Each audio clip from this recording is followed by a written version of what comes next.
Hey everyone, this is Jason from Intricate Art Spine and Body Solutions. Check us out at intricateartseminars.com. If you're watching us on YouTube, you know where to find us. Today I wanted to talk to everybody about latissimus dorsi tightness and inhibition of your golf swing, right? So before we get started, let's look at the anatomy of the lat muscle and how it's going to inhibit the golf swing.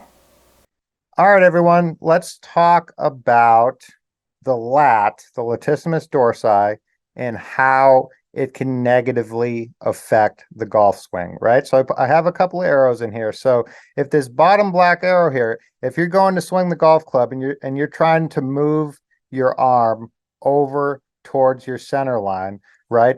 The lat attachment on the proximal humerus up there is going to grab your arm and it's going to stop it from going medially, and it's going to keep it over in a more lateral position, right? Because if the humerus needs to come over this way to the center and the lat attaches there, if we just swap this guy around to the back, right? And we can get rid of the arrows now, right? So if we just move this guy around to the back, as the humerus tries to go central, the lat here is going, since it attaches to the spine and the pelvis, that's going to inhibit the arm from going medially. That's one of the main muscles that inhibits our humerus from adducting or going medially, right? So the lat is a huge muscle. It attaches for the majority of like the center to the lower part of our back. The major attachment points of the lat are on the humerus, on the scapula, and on the sacrum and on the pelvis. The major problems as far as the golf swing goes with the lat is, if we zoom in here, if we're looking at the scapula, if that attaches on the bottom of the scapula needs to be able to rotate, right? So it needs to be able to rotate up with the scapulohumeral rhythm. So as you're going and moving your arm upwards, I don't want to use that one. As you're going and moving your arm upwards, the scapulohumeral rhythm, the scapula has to rotate upwards like that. 1 degree for every 2 degrees the humerus rotates, right? So as the head of the humerus rotates upwards like that, every 2 degrees the head of the humerus rotates upwards. The scapula also has to rotate upwards. Otherwise, the head of the humerus and the scapula get jammed together in the subacromial space right there. And that's going to really limit your ability to generate force and swing speed to hit the golf ball like you want to, right? So if we get out of there, and we'll clear these drawings.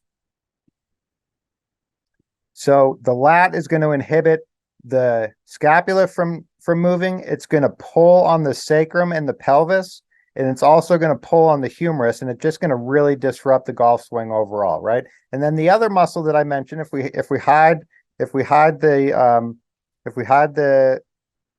the lat and we go down and we look at the multifidus is another huge problem causer with the golf swing, right? So the multifidus, unlike the lat, the multifidus is primarily a slow twitch muscle. The lat's more of a fast twitch muscle.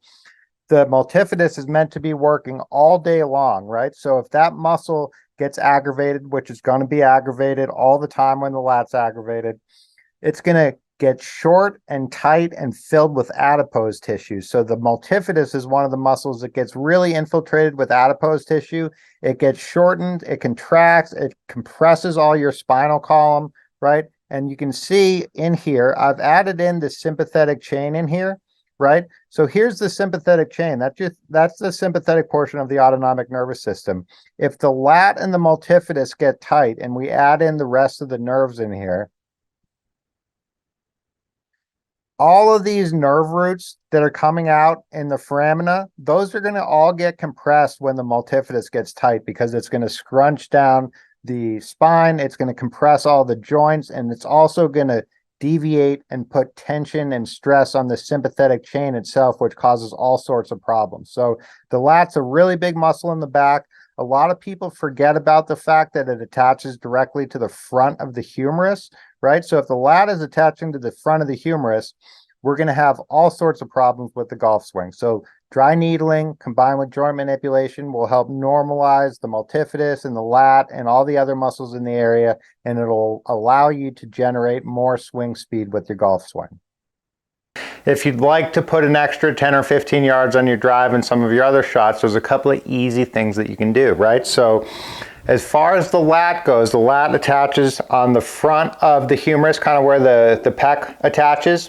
It attaches on the scapula and it attaches on the sacrum, right? So if you're a righty like I am, and you're bringing the club back to swing, once you get to about mid backswing there, your lat muscle is going to be one of the primary muscles that's going to inhibit you from being able to continue to rotate backwards, right?